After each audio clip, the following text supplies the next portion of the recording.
नमस्कार दोस्तों, ये हम लोग लेखपाल सीरीज देख रहे हैं और इसमें हम उत्तर प्रदेश संबंधित जीके देख रहे हैं। ओके, तो इस वीडियो में हम मध्यकालीन उत्तर प्रदेश से संबंधित जो फैक्ट हैं उनको देखेंगे कि उत्तर प्रदेश में मध्यकाल में क्या क्या महत्वपूर्ण है। उत्तर प्रदेश में आने से पहले ये देख लेते हैं कि मध्यकाल की हम लोग शुरुआत कहाँ से करेंगे। सबसे पहले ये आप लोगों को याद होगा मोहम्मद गौरी। मोहम्मद गौरी ने पृथ्वीराज चौहान को 1191 और 1192 ये दो युद्ध लड़े थे इनके साथ, जिसमें पहला युद्ध पृथ्वीराज चौहान जीते थे, दूसरा युद्ध ये मोहम्मद गौरी जीता था। कुतुबुद्दीन ऐबक इन्हीं मोहम्मद गौरी का गुलाम था। ओके, इसने 1206 में गुलाम वंश की स्थापना की थी और कुतुबुद्दीन ऐबक का गुलाम इल्तुतमिश था। ठीक है, इल्तुतमिश को भारत में तुर्क साम्राज्य का वास्तविक संस्थापक माना जाता है। यह सुल्तान बनने से पूर्व बदायूं का इख्तियार था। ओके, आगे बढ़ने से पहले, उत्तर प्रदेश में आने से पहले हम ये देख लेते हैं कि दिल्ली सल्तनत के दौरान कौन कौन से 5 वंश थे। इनमें गुलाम वंश सबसे पहले आया था 1206 में। गुलाम वंश का ही शासक ही इल्तुतमिश था। ओके, इसके बाद खिलजी वंश आया, जिसका प्रमुख शासक अलाउद्दीन खिलजी था। ये 1290 में स्थापित हुआ था। इसके बाद तुगलक वंश आया 1320 में। सैयद वंश आया 1414 में। उसके बाद लोधी वंश आया 1451 में। यह 1526 तक चला और 1526 में बाबर ने इब्राहिम लोदी को पानीपत के युद्ध में लड़ाया। हाँ, इब्राहिम लोदी को पानीपत के युद्ध में हराया था। उसके बाद से भारत में मुगल साम्राज्य की स्थापना हुई थी। ठीक है, तो सल्तनत काल के दौरान उत्तर प्रदेश में फिरोज शाह तुगलक ने, जो कि तुगलक वंश का शासक था, 2 प्रसिद्ध नगरों की स्थापना की थी। एक था जौनपुर, दूसरा था फिरोजाबाद।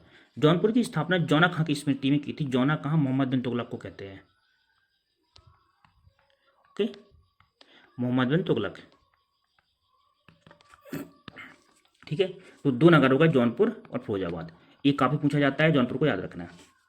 उसके बाद फिरोज शाह तुगलक ने मेरठ में अशोक स्तंभ स्थापित था, उसको मेरठ से ले जाकर दिल्ली में स्थापित करवाया था। ठीक, तुगलक वंश के पतन के दौरान मलिक हुसैन सरकी नाम का एक वो था, क्या कहते हैं, उनका गवर्नर था। उसने ये जौनपुर नामक स्वतंत्र राज्य की स्थापना की थी। जौनपुर स्वतंत्र हो गया था तुगलक वंश के पतन के काल के दौरान। और जौनपुर को पूर्व का सिराज या सिराज हिंद कहा जाता है।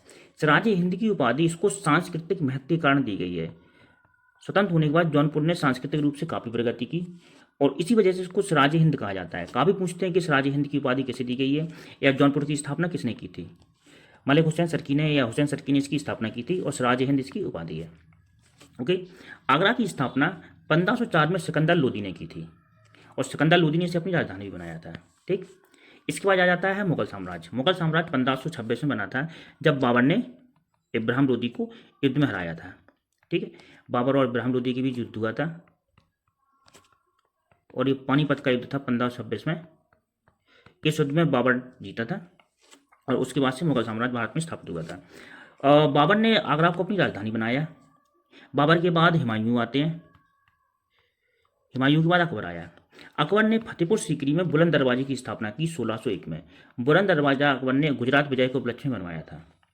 ओके, फतेहपुर सीकरी को अकबर ने विशेष महत्व दिया। फतेहपुर सीकरी में शेख सलीम चिश्ती रहते थे।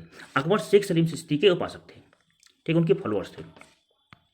और जहांगीर का ये माना जाता है कि जन्म शेख सलीम चिश्ती के आशीर्वाद से ही हुआ था। ठीक है, जहांगीर ने शुरुआती काल में अकबर का विरोध किया था और विद्रोह भी किया था। तो उसी समय 1202 में जब अबुल फजर दक्षिण से आगरा की प्रस्थान कर रहे थे, जहांगीर के आदेश से वीर सिंह बुंदेला नामक सरदार ने अबुल फजल की हत्या कर दी थी। ओके, शेख सलीम चिश्ती के दर्शन के लिए अकबर अक्सर फतेहपुर सीकरी जाया करते थे और जहांगीर का जन्म यहीं पर हुआ था, शेख सलीम चिश्ती के खानगांव में। इनका जन्म जोधाबाई के गर्भ से हुआ था। ओके, जोधाबाई को जब शादी कर ली थी, राजा भरमर की पुत्री थी। शादी करने के बाद इनको मरियत उज्जमानी के नाम से जाना जाता था। हालांकि इसको याद करने की कोई ज़रूरत है नहीं। ठीक, आगरा में एतमादुद्दौला का मकबरा है। एतमादुद्दौला का मकबरा नूरजहां ने बनवाया था और नूरजहां जहांगीर की ये पत्नी थी। एतमादुद्दौला नूरजहां के पिताजी थे। ठीक है, नूरजहां के पिता थे एतमादुद्दौला। इन्हीं की याद में नूरजहां ने आगरा में एतमादुद्दौला का मकबरा बनवाया था। यह संगमरमर से बनी हुई पहली इमारत है जो पूर्णतः संगमरमर से बनी हुई थी। इसमें पियोत्तरा देवरा तकनीक का इस्तेमाल हुआ। पियोत्तरा देवरा तकनीक में रंगीन पत्थरों से इमारत को सजाया जाता है। ओके, ये मध्य एशिया से आई थी। और आगरा में के किले, आगरा में जब आप लोगों ने ताजमहल देखा होगा तो उसमें भी ये रंगीन पत्थर लगे हुए हैं बहुत ज़्यादा। उन्हीं रंगीन पत्थरों की शैली को प्योत्तरदेरा कहते हैं। ठीक। आगरा में मोती मस्जिद भी है। मोती मस्जिद का निर्माण शाहजहाँ ने करवाया था। ठीक। दीवाने आम वहीं पर है, आगरा में ये शाहजहाँ ने ही करवाया था। जामा मस्जिद आगरा में ही है, शाहजहाँ की पुत्री जहाँ आरा ने करवाया था। ओके। आगरा में शाहजहाँ की देखरेख में ताजमहल बना। ताजमहल का निर्माण उस्ताद ईसा खान ने किया था और इसकी योजना उस्ताद अहमद लाहौरी का नाम याद रखना। उस्ताद अहमद लाहौरी को नादिर उर अस्त की उपाधि दी थी शाहजहाँ ने। ओके। अकबर के 9 रत्नों में से 2 रत्न बीरबल और राजा टोडरमल, ये 2 उत्तर प्रदेश से थे। ओके। तो मध्यकालीन जीएस में उत्तर प्रदेश की बस इतना ही। अगले वीडियो में हम देखेंगे उत्तर प्रदेश का आधुनिक इतिहास। ठीक। इसको आप एक बार देख लीजिए और दूसरी बार स्पीड बढ़ा के रिवाइज कर लीजिएगा।